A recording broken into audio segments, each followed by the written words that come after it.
सर्वप्रथम सर्वांना श्री स्वामी समर्थ.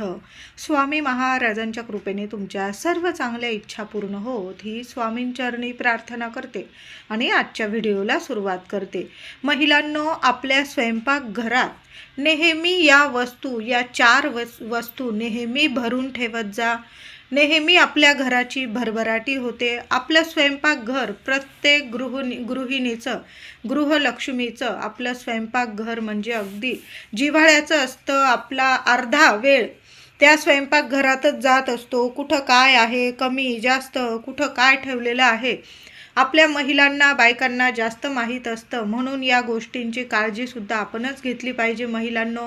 तर आपल्या स्वयंपाकघरात नेहमी या वस्तू भरूनच ठेवत जा महिलांनो. आता मी सांगणार आहे तुम्हाला या वस्तू, तुम्हाला माहीत पण असेल, पण माझं सांगण्याचं काम आहे, या वस्तू जर आपण स्वयंपाकघरात साठवून ठेवल्या, भरून ठेवल्या, तर आपल्या घरात पैसा साठवणुकीला राहतो. आपल्या घराची भरभराट होते. देवी लक्ष्मीचा, माता अन्नपूर्णेचा आपल्याला भरभरून आशीर्वाद मिळतो आणि अशा घरात कशालाच कधी कमी राहत नाही. त्या घराची नेहमी भरभराटी होते, प्रगती होते, मुलाबाळांची प्रगती होते. दिवस रात्र आपल्यावर लक्ष्मी माता अन्नपूर्णा भरभरून आशीर्वादांचा वर्षाव करत राहते. तर महिलांनो, पहिली गोष्ट ती म्हणजे तांदूळ. अख्खा तांदूळ. तुम्ही जरी तुकडा वगैरे बासमती, आता बाजारात इतके व्हरायटीचे तांदूळ येतात की तुकडा बासमती वगैरे बरेचसे आपण तांदूळ भरत असतो. पण दर महिन्याला जेव्हा आपण किराणा भरतो ना, तेव्हा थोडे का होईना अख्खे तांदूळ, लक्ष्मी नारायणांचं नामस्मरण करायचं तांदूळ घेताना महिलांनो. आणि तांदूळ थोडे का होईना आपल्या घरात जरूर भरून ठेवत जा.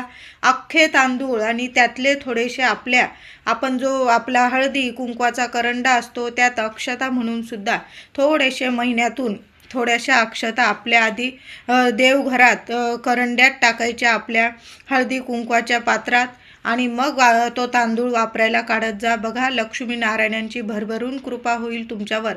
म्हणून अख्खा तांदूळ घरातून कधीच संपू देऊ नका. साठवणुकीला मी म्हणत नाही की एवढा भरून ठेवा की त्यात किडे पडतील आणि मग टाकला जाईल, असं नाही. थोडे भरा, पण साठवणुकीला तांदूळ हा असलाच पाहिजे. दर महिन्याचा किराणा भरताना अख्खा तांदूळ घेतलाच पाहिजे महिलांनो. आणि तो आपल्या घरातून कधीच संपणार नाही. संपण्याच्या आधीच तुम्ही थोडे का होईना तांदूळ आपल्या घरात, अख्खे तांदूळ आणून ठेवायचे आहे, भरून ठेवायचे आहे. दुसरी वस्तू म्हणजे सोन्यासारखे गहू. सोन्यासारखे गहू आपल्या घरातून कधीच संपू देऊ नका महिलांनो. सोन्यासारखं सुख ऐश्वर्य आपल्याला लक्ष्मी माता प्रदान करते. माता अन्नपूर्णेची आपल्याला भरभरून कृपा होते. बघा, तांदूळ माता अन्नपूर्णाला आपण तांदळातच स्थापन करत असतो. म्हणून तांदूळ पण कधी संपू देऊ नका. आणि गव्हाने आपल्या घराची भरभराटी होते. गहू संपण्याच्या आत तुम्ही थोडे भरत असाल, जास्त भरत असाल, पण संपण्याच्या आत आपल्या घरात साठवणुकीला गहू आणूनच ठेवत जा. महिन्याचा किराणा भराल ना, तर चांगले गहू, तुम्ही जे खातात ते गहू, थोडे का होईना गहू भरूनच ठेवत जा. यामुळे सुद्धा आपल्या घराची सोन्यासारखी भरभराटी होते. दुसरी वस्तू म्हणजे साखर. महिलांनो, आपल्या स्वयंपाकघरातून कधी साखर संपू देऊ नका. ज्या घरात साखर असते, भरून ठेवलेली साखर, जास्त नाही, मी म्हणत नाही की साखर एवढीच भरा, तेवढीच भरा, तुम्हाला जेवढी लागेल ना तेवढीच भरा, पण कधी संपू देऊ नका. आपला डबा खाली होण्याच्या आत थोडी का होईना, जेवढी तुम्हाला लागेल ना, आपल्या घरातली साखर संपण्याच्या आत तुम्ही आधी साखर भरून जरूर ठेवा. आपल्या घरात कायम गोडवा निर्माण होतो, देवांची कृपा प्राप्त होते. आपण बघा, देवांना साखरेचा, खडी साखरेचा, त्याचबरोबर थोडीशी खडी साखरसुद्धा महिलांनो घेऊन येत जा. गुरुवारी वगैरे आपण स्वामींना खडी साखरेचा नैवेद्य दाखवतो. आपण तर रोजच आपण जी भाजी भाकर आपण नैवेद्यात ठेवतो ती आपल्या माऊलींना तर प्रियच आहे. आपण जे खातो ना अन्न, ताजं अन्न करतो आपण खाण्याआधी आपण आपल्या देवांना दाखवतो ना, हीच आपली भरभरून सेवा असते. आणि त्या देवांना, आपल्या देवांना तीच सेवा खरी मान्य आहे. आता जेव्हा अन्न वगैरे तुमच्याकडून नाही शिजवले गेलं किंवा कुठं जायचं असेल, तर खडी साखरेचा किंवा साध्या साखरेचा आपण नैवेद्य दाखवतो ना, तर यामुळे सुद्धा आपल्या घरातले देवी देवता प्रसन्न होतात आणि गोडाधोडाचा आशीर्वाद देतात. घरात गोडावा निर्माण होतो. पती पत्नी असतील किंवा कुटुंबातील इतर सदस्य, या साखरेमुळे आपल्या घरात गोडावा राहतो, एकोपा राहतो आणि आपला चंद्रग्रह, शुक्र ग्रह इतका मजबूत राहतो की कधीच कशाला कमी पडत नाही. माता अन्नपूर्णा, लक्ष्मी माता भरभरून आपल्याला आशीर्वाद देते. म्हणून महिलांनो, साखर संपण्याच्या आत साखर जरूर घेऊन या. तुम्ही जेवढी महिन्याला वापरत असाल ती संपण्याच्या आत आपल्या घरात साखर आलीच पाहिजे आणि याची काळजी आपणच घेतली पाहिजे. त्याचबरोबर मीठ, आपल्या घरातलं मीठ कधीच संपू देऊ नका महिलांनो. जे जेवणात वापरतात ते पण, आणि आपण समुद्री मीठ घरात थोडं का होईना साठवणुकीला भरून ठेवायलाच हवं. थोडं का होईना आपण समुद्री मीठ आपल्या घरात काचेच्या बरणीत जरासं वेगळ्या ठिकाणी ठेवा. लेकरा बाळांचा हात लागणार नाही, म्हणजे ती बरणी वगैरे फुटणार नाही. एखाद्या कोपऱ्यात ठेवा. पण आपल्या घरात समुद्री मीठ असेल, आपण जे जेवणात वापरतो ते मीठ, तुम्ही सैंधव मीठ भरत असाल, जे पण मीठ भराल त्यात थोडं का होईना समुद्री मीठ, समुद्रकन्या आहे माता लक्ष्मी. ज्या घरात समुद्री मीठ असतं भरलेलं, खडं मीठ असतं भरलेलं, त्या घरात खरंच सांगते 100% प्रगती होते, भरभराटी होते आणि माता लक्ष्मी, माता अन्नपूर्णा त्या घरावर कधीच नाराज होत नाही. तिथं प्रसन्नतेने वास करत राहते, स्थिर स्वरूपात वास करते. म्हणून महिलांनो, थोडं का होईना जाडं मीठ जरूर खरेदी करत जा. जरी असेल तुमच्याकडं त्यात थोडीशी भर टाकत जा. दर पौर्णिमेला, अमावस्येला किंवा बुधवार वगैरे बघून किंवा रविवार तुम्हाला जेव्हा वेळ मिळेल ना, छोट्या छोट्या मातीच्या पंत्या घ्यायच्या आणि त्यात थोडंसं खडं मीठ भरायचं. त्यावर एक कापराची वडी ठेवायची, थोडासा तुरटीचा खडा ठेवायचा. चारही कोपऱ्याला, घर तुमचं लहान असो मोठं असो, चारही कोपऱ्याला त्या छोट्या छोट्या पंत्या ठेवून द्या. प्रत्येक 8 दिवसांनी 15 दिवसांनी ते पाण्यात टाकायचं आणि पुन्हा भरून ठेवायचं. त्या मातीच्या पंत्या पुन्हा धुवायच्या. लहान लेकरं असतील तर मातीच्याच पंत्या वापरा. तुम्ही मोठे आहात सगळे तर मग तुम्ही काचेच्या छोट्या छोट्या वाट्या वगैरे वापरल्या तरीही चालेल.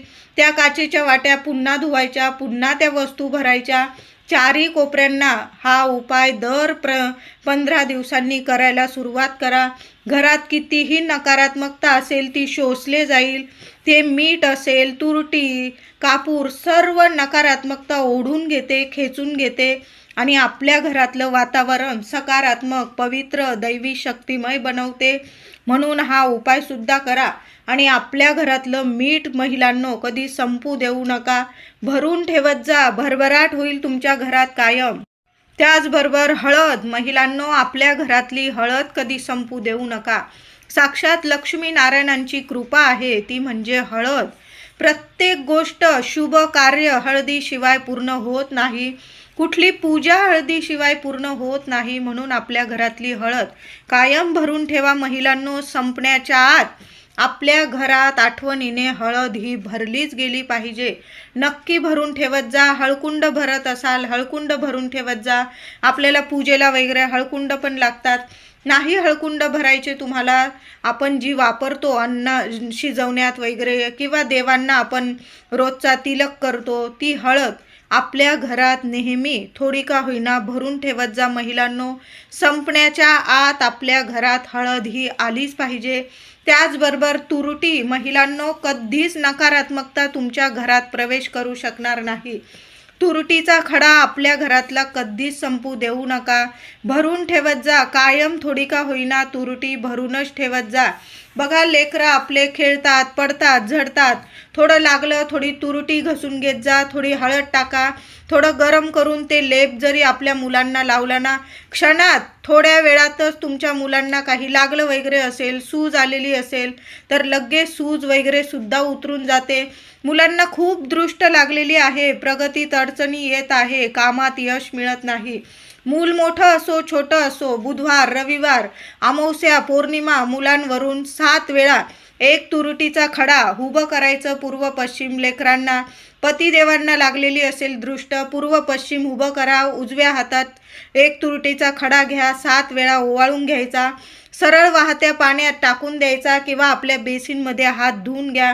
जसा जसा तो तुरटीचा खडा वितळतो ना, तशी तशी क्षणात जी नजरबाधा लागलेली असते, कितीही भयंकर नजरबाधा असू द्या, लगेच ती नजरबाधा उतरून जाते, नष्ट होते. तुमच्या घराबाहेर जर चूल असेल तर तो उतरवलेला तुरटीचा खडा तुम्ही चुलीत जरी टाकून दिला जळायला, क्षणात मुलं किंवा पतिदेव असतील किंवा इतर लोकांना, कुणाला कुटुंबातील व्यक्तींना नजर लागलेली असेल, तुरटीने नजर जरूर काढा. म्हणून घरातली तुरटी कधीच संपू देऊ नका. कायम महिलांनो भरून ठेवत जा. आणखीन वस्तू म्हणजे लवंग, दालचिनी, हिंग या वस्तूसुद्धा आपल्या घरातून कधी संपू देऊ नका. लवंग माता लक्ष्मीला, कुलस्वामिनीला प्रिय आहे. दालचिनीच्या वासाने माता लक्ष्मी आकर्षित होते. हिंग आपल्याकडं नकारात्मकता आपल्याकडं येऊ देत नाही. म्हणून खडा हिंग पण आपल्या घरात साठवणुकीला राहू द्या. एक खडा का होईना, किंवा तुम्ही तो पावडर स्वरूप वापरतो आपण अन्नात वगैरे, तो जरी हिंग संपण्याच्या आत आपल्या घरात हिंगाची डबी आलीच पाहिजे. लवंगा थोड्या का होईना, लवंगा काही होत नाही लवंगांना. प्रत्येक तुम्ही साखरीत लवंग ठेवू शकतात. मसाले आपण भरतो, तांदूळ, गहू, ज्यात कीड लागेल अशा वस्तू असतील, प्रत्येक गोष्टीमध्ये तुम्ही 2-2 लवंगा टाकून दिल्या ना, आपल्या अन्नधान्याला सुद्धा कुणाची नजर लागत नाही आणि आपल्या लक्ष्मीला बरकत येते. महिलांनो, लवंग, दालचिनी, हिंग कधी संपू देऊ नका, भरून ठेवत जा. काहीही होत नाही. वर्षानुवर्ष तुम्ही त्या वस्तू अगदी छान वापरू शकतात. दूध, दही, तूप या वस्तूसुद्धा महिलांनो, दादांनो आपल्या घरातून कधीच संपू देऊ नका. आता दूध, दही एखाद्या वेळेस संपू शकतं, तरी पण आपण आणा, याचा प्रयत्न करा की आपल्या घरातलं दूध, दही, तूप, गाईचं तूप थोडं का होईना, गाईचं तूप आपल्या देवांसाठी जरूर थोडं का होईना भरून ठेवावं. तुम्ही 100 ग्रॅम भरू शकता किंवा पाव किलो, अर्धा किलो, तुम्हाला जेवढं तूप लागतं देवांसाठी, गाईचं तूप आपल्या देवांसाठी जरूर असावं. त्या घरात माता लक्ष्मी खूप प्रसन्न राहते. जी महिला गाईच्या तुपाचा दिवा रोज तुळशीजवळ, देवांजवळ लावते, त्या घरात कधीच कुठली नजरबाधा असेल किंवा कुठली दरिद्रता कधीच येऊ शकत नाही. त्या घराची कायम भरभराटी राहते आणि तुपाच्या वासाने, गाईच्या तुपाच्या दिव्याच्या वासाने आपल्या घरातील देवी देवता प्रसन्न राहतात, पितृदेवता प्रसन्न राहतात, आपली कुलस्वामिनी प्रसन्न राहते. बघा, एवढे देवी देवता, आपले पितृदेवता प्रसन्न जर होत असतील तर त्यामुळे आपल्या घरातलं गाईचं तूप अजिबात संपू देऊ नका. संपण्याच्या आधीच थोडं का होईना गाईचं तूप नक्कीच घेऊन येत जा. तुम्ही जरी म्हशीचं वगैरे तूप खाण्यात वापरत असाल, पण देवांना जो दिवा लावतो, काही म्हणजे उपाय तापाय करतो, पंचामृत बनवतो आपण, त्यात गाईचं तूपच वापरत जा. म्हशीचं तूप वापरू नका, नाही तर त्या पंचामृत देवी देवता स्वीकार करत नाही.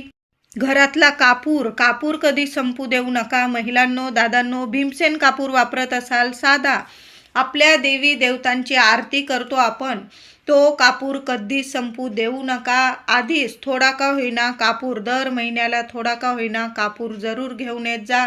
आता कुणी तुमच्याकडे या वस्तू घरातून मागितल्या, महिलांनो, अजिबात देऊ नका. आणि संध्याकाळी तर चुकून सुद्धा आपली लक्ष्मी कुणालाच देत जाऊ नका. मग तांदूळ असेल, गहू असेल, साखर, मीठ, हळद, तुरटी, लवंग, दालचिनी, हिंग, दूध, दही, तूप, गव्हाचं पीठ आणि कापूर या वस्तू संध्याकाळी तरी महिलांनो कुणालाच देऊ नका. तसं तर कधीच आपल्या घरातल्या या गोष्टी देऊ नये, पण शेजार धर्म असतो, थोडं का होईना आपली देवाणघेवाण होतच असते.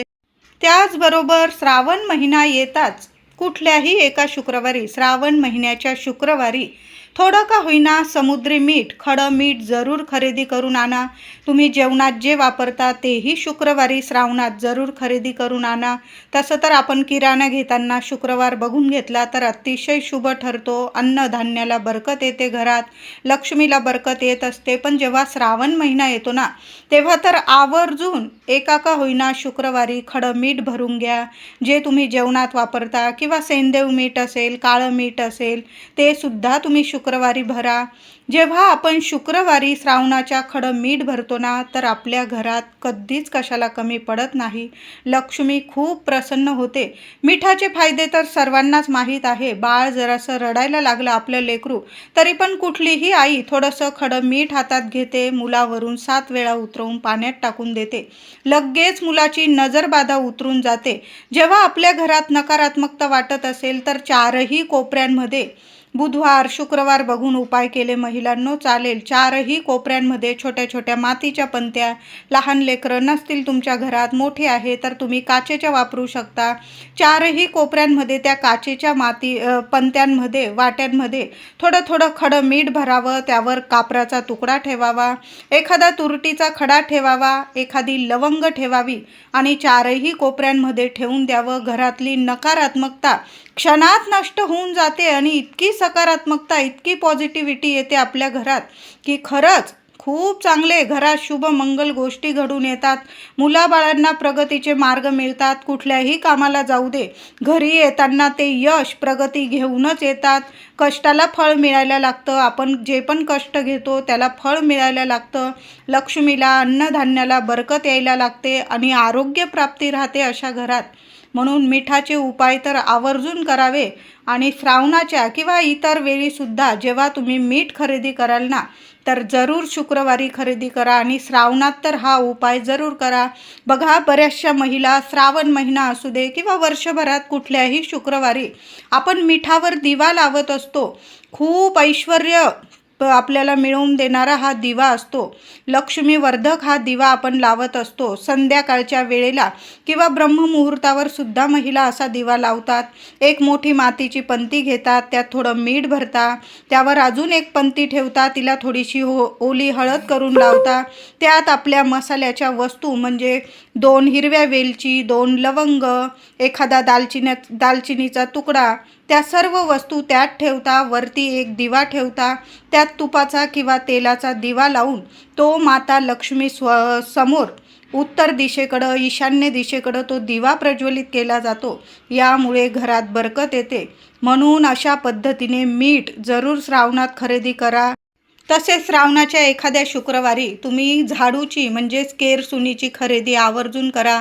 हे सुद्धा खूप शुभ ठरतं. श्रावणानंतर श्रावणापासूनच सगळे सण वार, शुभ तिथी, व्रत वैकल्याला प्रारंभ होत असतो. चातुर्मासाला प्रारंभ होतो. लगेच सण वार लागोपाठ येता आपण घराची आवरानिवर करत असतो. तर झाडूचा उपयोग तर करतोच आपण. तर झाडूची तुम्हाला गरज असेल तर शुक्रवार बघून श्रावणाच्या एखाद्या शुक्रवारी झाडूची खरेदी अवश्य करा. एकदम रात्रीला झाडू खरेदी करू नये असं म्हटलं जातं. तुम्ही जर करत असाल तर करू शकता, पण 3ही सांजेच्या आत आपल्या घरात झाडू जरूर आणा. आणि जेव्हा झाडू आणाल तर 1 न आणता 2 आणा. तुम्हाला जेवढ्या झाडूंची गरज आहे तेवढे झाडू आणा, पण झाडूची खरेदी अवश्य करा. नवीन झाडू खरेदी करून आणल्यानंतर जेव्हा तुम्ही वापरण्यास काढणार तेव्हा त्याला हळदी कुंकू लावा, नमस्कार करा आणि मग झाडूची पूजा करून आपण तो झाडू वापरायला काढायचा आहे.